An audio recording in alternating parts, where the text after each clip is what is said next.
Hey everyone, welcome back to the High School Athlete Nutrition Podcast. My name is Stephanie. I'm a registered sports dietitian and your nutrition coach.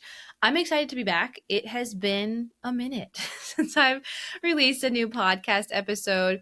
I've been a little bit busy moving my office and kind of getting settled with some other things and projects, but I'm excited to be back and be consistent with the podcast because I know that many of you enjoy it. They're quick clips or quick tips on what you can do for your fueling plan. So I will be back and more consistent, I promise. But today we're going to talk a little bit about fueling during your training or during your workout and what that looks like.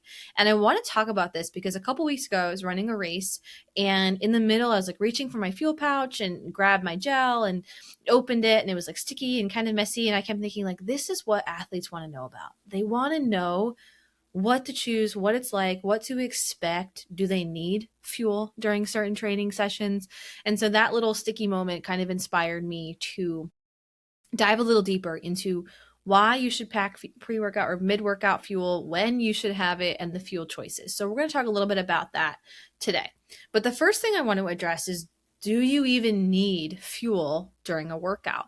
It's a question that I get asked all the time. Do I really need to eat? Like, why do I need to eat? And I think one of the first things that athletes think about is like, oh, do I have to stop and make a big scene? It's just short and simple, right? Quick fuel. I'm not expecting you to whip out a turkey sandwich in the middle of the soccer field. We're thinking quick, we're thinking energy boosting. Very similar to what you would have as a pre-training snack is what you want to look for during training. But the ultimate question is, do you even need it? And the answer is really, it depends. It depends on how long you're training for and your goals. So if you're training for under 60 minutes, water is normally fine. If you have that strong pre-workout meal, which for many of you have after school practice is lunch, you have a snack before practice, like an applesauce or some raisins or a fruit snacks, that quick pre-workout fuel, and you only have an hour of training, water is fine during practice. It's when you get over that 60-minute mark, that's where it's going to depend on your intensity. So anywhere between 60 and 90 minutes, if it's an intense practice or you feel yourself kind of bonking or dragging towards the mid to end of practice, this is a great time to add a quick snack in the middle of practice. Roughly 45 minutes in, we want to make sure we're adding that fuel in before you hit the energy wall and before you start bonking. We need the fuel to be on board so your energy just stays and maintains high. If you're training for more than 90 minutes, you absolutely need fuel during practice, and sometimes multiple times if that practice can go 2 or 3 hours, or if it's a summer camp and you're training the full day, we need to make sure we're fueling at least every hour to get that energy in. We want to keep that blood sugar high and keep that muscle glycogen or that muscle energy high as well. That little boost of energy can protect some of that muscle glycogen energy and just help you push through to the end of practice. And so I want you to think about what you practice and how you fuel during practice can directly translate to long game days or tournament weekends, or when you have back-to-back races or competitions.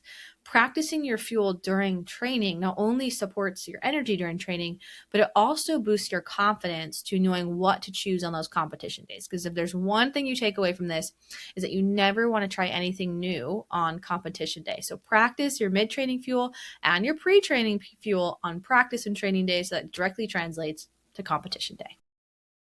So what happens if you're not eating enough carbohydrates during exercise? Your energy store drops. So your blood glucose energy is at a low, your muscle glycogen energy starts to drop, and you're left just feeling sluggish, heavy legs, your speed, your endurance all kind of plummet. And at the end of the day, your focus and reaction time decreases too.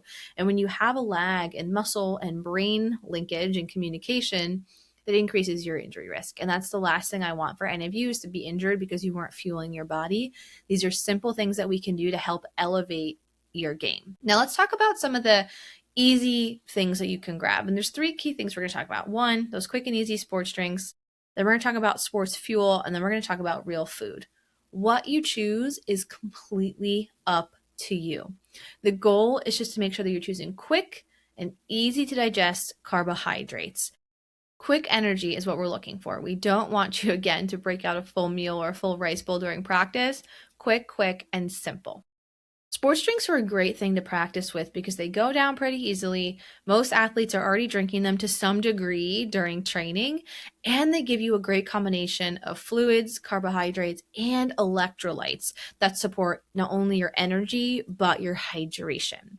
And sports drinks are great for when it's really hot out, you're training for more than that 60 to 90-minute window, or if you're someone who's just really sweaty, need to add in those electrolytes. But the key here mid training is to replace fluids, electrolytes, and really hone in on those carbohydrates. So if you're someone who is a bit nervous about starting to eat and get that fuel in during practice, start with a liquid, start with a sports drink first. Another popular option are sports gels and chews and gummies. And these are designed specifically for athletes. They're designed to be digested quickly, they're easy to carry, they provide that quick sugar, that quick carb boost. And these are really important for, especially think about like runners, soccer players, lacrosse, volleyball, swim meets, when you don't have a lot of time to rest. You're on the go, you're moving, halftime is 5, maybe 10 minutes. These sorts of fuels are great because you can eat them relatively quickly and then get back out and get back to your training or get back to your competition. What I also love about a lot of sports gels and chews is most of them incorporate a little bit of electrolyte. So you're replacing some of the salt and sodium that you lost in your sweat.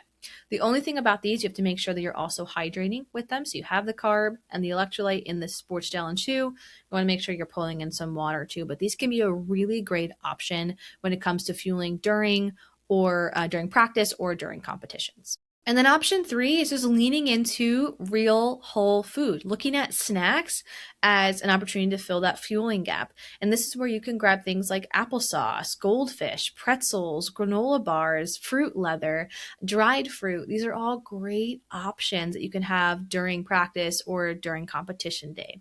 It's just about finding the right fuel for you. Whole foods tend to be a little bit higher in fiber, which can slow down digestion. So you have to make sure you're practicing this during practice before you bring them to game day.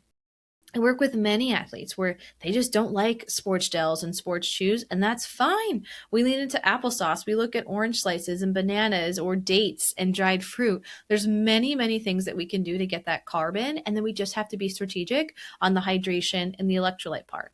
If you're choosing pretzels or a goldfish or a Cheez-It, well, that is naturally salty. So now we have the carb and salt. We're going to lean into the hydration a little bit more, and then you have that complete mid-training snack.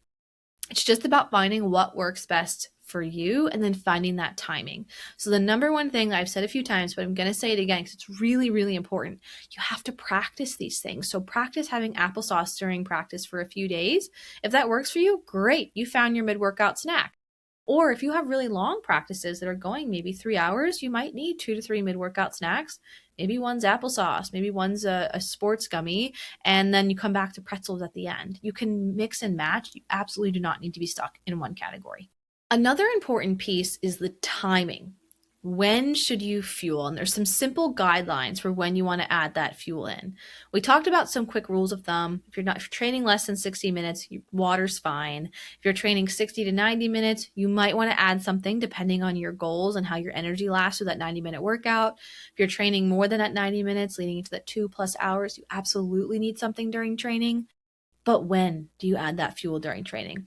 I love to see you add something every 45 minutes to an hour. That's about when your energy is about to dip down. So if you add that fuel back in, your energy will stay high. It doesn't take much, a small amount of carbohydrates. We're looking at anywhere to 30. Some athletes need up to 60 or 90 grams per hour, but start small with just 15 to 30 if that's where you want to be. An applesauce or an applesauce and a gummy, half a gel. We're just getting your body used to fueling during training, and then we can level up the amount of carbs as we need to. Consistency is the number one thing. Having a little bit of energy every hour will really improve your energy, your endurance, your speed, and your strength during practice. And when your training is stronger, we know that you're typically a more competitive athlete when it comes to competition day. I can't talk about mid-workout snacks without highlighting some of the mistakes that I see athletes making. So I want to touch on some of these. As one is waiting until you're tired or your legs are feeling really heavy or you are just burnt out before you add that snack in. We want to make sure we get the energy in before you hit the wall so that your energy just stays and maintains high. Number 2, only drinking water or only relying on sports drinks during really long and really hot practices. You might need more of an electrolyte powder or more of a carbohydrate for long practices. Sports drinks are great for short practices, but you might need more the longer that practice is or in the hotter environments. Mistake number 3, and I've said this several times, but again, I'm going to say it again. You're trying new foods on game or competition or race day. Never test anything new on race day. Always pack things, your tried and trues, things that you really know and you love and you trust. And then the last thing is thinking that fueling during training is only for the pros or elite athletes. No, it is for every athlete. No matter what level you're training at, your body gets tired. You need the fuel to keep going. And no matter what level you're training at, it's still competitive. You still want to win the games. You still want to move towards your PRs. You still want to, complete that relay and cut some seconds off. So it's important that you're fueling your body as a champion, not an elite athlete, as a champion. And so if you're training in a hard, intense environment, this applies to you. You need that mid-workout snack. Parents, this is where you come in. I would love if your athlete owns their nutrition and you guys sit down and think of some mid-workout snacks and pre-workout snack ideas, and then you help them go to the store and get those things. This is the part where you help kind of create those habits and support those habits and make sure that all of the energy and effort they're putting into training is really paying off again so they can be that more competitive athlete in the long term. Remembering if your workout's longer than 90 minutes, you're adding that fuel during exercise. It doesn't take much, but it does take consistency to make sure that you're training and maintaining that energy level. Start simply at a sports drink, a gel, or some real fuel snacks. Just remembering that find what works best for you. Every athlete is so different. If you found this episode helpful, please feel free to share it with a teammate, a coach, or a friend, or another parent, and join me in the Academy. The Academy is where I'm sharing tips like this and so much more. It is your on-demand tool and resource center now with community where you can message me for support, ask questions, and get real-time answers. I am really excited to share the new and revamped Academy with you. So if you want to learn more, please visit www.smnutritionrd.com/academy, and I will link that below.